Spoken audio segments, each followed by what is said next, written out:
इस मामले को लेकर के कैबिनेट मंत्री किरोड़ीलाल मीणा जो कि उनसे बातचीत करने के लिए हमारे सहयोगी सुशांत पारिक इस वक्त मौजूद हैं। सुशांत, जरा बातचीत कीजिए, मंत्री जी इस पर क्या कह रहे हैं। हालांकि पहला रिएक्शन उनका सामने आ चुका था, लेकिन फिलहाल अब इस मामले को लेकर के जो सबसे बड़ा फैसला है राजस्थान का, उस पर क्या उनका रिएक्शन?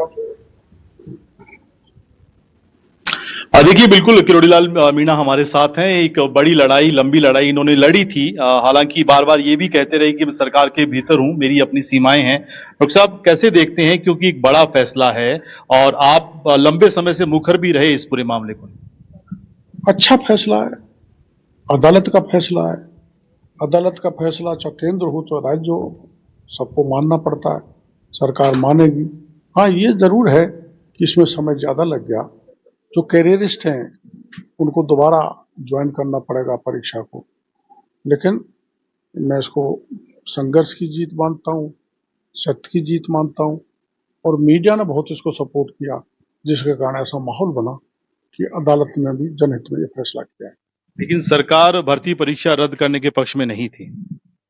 ऐसा तो मैं नहीं कह सकता, क्योंकि मैं उस कैबिनेट सब कमेटी का हिस्सा नहीं हूँ।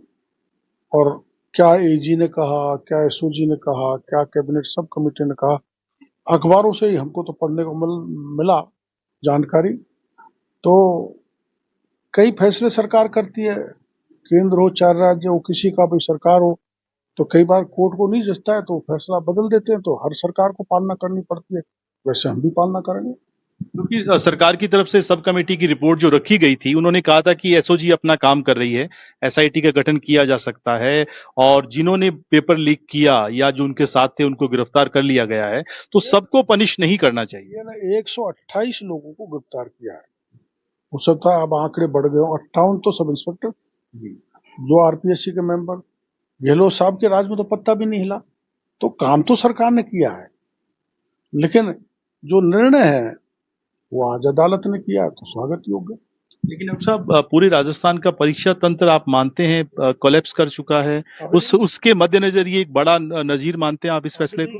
अब जितनी भी परीक्षा हुई है, एक पे भी उंगली नहीं उठा सकते, और इस फैसले से इस पे लगाम लगेगी। जो भी थोड़ी बहुत संभावना बन सकती थी वो अब नहीं रहेगी। हनुमान बेनीवाल कह रहे हैं कि मैं सड़कों पे उतरा तो इस वजह से ये जो है मेरे संघर्ष की ये जीत है। वो संघर्ष पे वो जीत है, उतरे थे और उन्होंने 1 घंटे जाते थे, रात को घर पे ही सोते थे, सुबह आ जाते थे। ऐसे संघर्ष नहीं होता जी, पर किया है उन्होंने, तो कह रहे हैं उनकी जीत है। इसमें जीत ना तो आपकी है मीडिया की, ना अदालत की है, ना हमारी है, ना कांग्रेस, किसी की नहीं है। जीत दिलाने वाला एक ही व्यक्ति है इस प्रदेश में, वो है हनुमान बेनीवाल। तो कह रहे हैं किरोड़ीलाल मीणा की उम्र हो चुकी है, अब हम संभालेंगे, सड़कों पे आंदोलन हम करेंगे। उम्र तो ढल जाती है तो जवान ही संभालते हैं, लेकिन वो तो खोखले हैं।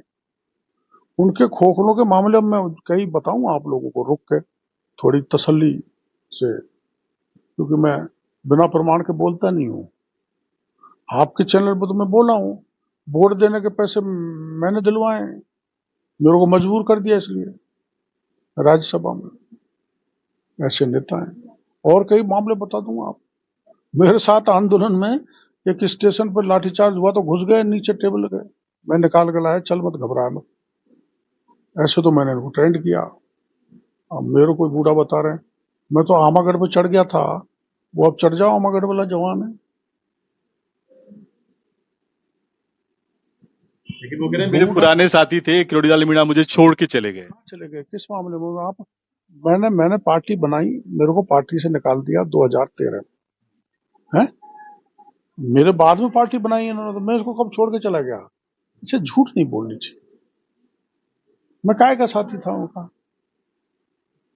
और वो उनको मैं आपके चैनल के जरिए कहना चाहूंगा, नेता है, एमएलए रह गए, एमपी रह गए, एक राष्ट्रीय पार्टी के सुप्रीमो है, चाहे वसुंधरा जी हो, चाहे ज्योति मर्दा हो, चाहे दिव्या हो, या कोई और भी महिला हो, या कोई और भी नेता हो जाटों का, चाहे मदेरणा जी हो, चाहे नाथुराम मृदा हो, हर एक को तो गाली देते हैं।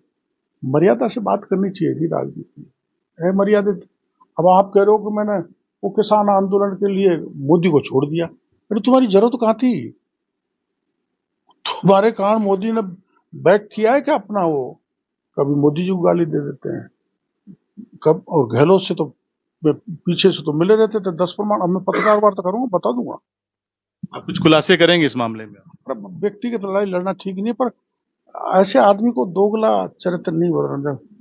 जो पैसे ले रहा है, मेरे पास प्रमाण है। जो डूब रहा है पुलिस कार्य, वो मेरे पास प्रमाण है। इसकी जो तस्वीरें क्या हैं डॉक्टर साहब? ये जो सुप्रीमो थी, जो इन्होंने बना रखी थी, वो पेपर लीक में है। मैंने तो जानबूझ के उसका नाम नहीं लिया, मैंने पाप किया। और उसने 17 लोगों को सेलेक्ट कराए, जिसमें हनुमान जी के इलाके के लोग हैं। ये जरा दिखा दीजिए क्या आपने ये मोना बुगालिया की तस्वीर आप दिखा रहे हैं। जिस के बिश्नोई को ये गाली दे रहे हैं जी, जो ये है, उसको ये बधाई दे रहे हैं दोनों बहनों को। और चलो, अब मैं व्यक्ति पे क्या, जो इनकी मोना को पकड़ लिया, और ये इन्होंने जो इसकी वो है अध्यक्ष आरएलपी की, महिला मोर्चे की, बाद में इन्होंने जब उसका नाम आया, मैंने तो नहीं बोला लेकिन मीडिया ने छाप दिया, तो उस पद से हटा दिया। ऐसी पार्टी है। लेकिन इस तरह की बयानबाजी से बचा जा सकता था, आपको लगता है? कोई नहीं, मैं, मेरे को ज्यादा बयान मत दिलाओ, मैं भी बचना चाहता हूँ। लेकिन एक सवाल डॉक्टर साहब की, जिस तरीके से जो एक पक्ष है जो सेलेक्ट हो गया था, नौकरी जिनको मिलने वाली थी, फील्ड में जाने वाले थे, उन परिवारों का अब क्या होगा? उन परिवारों को आज का फैसला उनके दुखदायी है, लेकिन उसका कोई इलाज नहीं है। उनको भी अब तैयारी करनी पड़ेगी। और इतना ही है, उनके 2 साल खराब हो गए, वो फिर सिलेक्ट होंगे, निश्चित रूप से सिलेक्ट होंगे। परिश्रमी का जो है कोई नहीं उनको डिबार कर सकता। किरोड़ीलाल मीणा इसी तरीके से मुखर होके परीक्षा तंत्र को ठीक करने के लिहाज से तो बोलते रहेंगे। नहीं, कोई मामला हो, हमने तो अब बोल ही रहे ना। हमको तो लोग कहते हैं सरकार में आप क्या कर रहे हो, खाद पकड़ रहे हो, बीज पकड़ रहे हो, पेस्टिसाइड पकड़ रहे हो। तो मैंने, मेरी आंखों के आगे मेरा अधिकारी गड़बड़ करेगा तो इसमें सरकार के खिलाफ कौन सी बात हो गई? हमने तो 11 अधिकारियों को सस्पेंड कर डाला, चलो हटाओ। तो वो तो अच्छा सुशांत, एक चीज इस सवाल का जरा जवाब दीजिए कि अगर जो लोग आज इस फैसले से नाखुश हैं, तो क्या सरकार उनके साथ आगे लड़ाई लड़ने के लिए तैयार है? आरएमसी का जो चेयरमैन था, जो फर्जी डिग्री दे रहा था पिछले राज में, तो हमारे राज में भी चालू थी। मैंने मामला उठाया जो भास्कर में छपा था, उसको हटाया कि नहीं सरकार ने? अब मैं ये डर जाता कि नहीं यार, मेरी सरकार में क्यों बोलूं? सच तो बोलना पड़ेगा, और बोलना चाहिए, सत्य पर अड़े रहना चाहिए।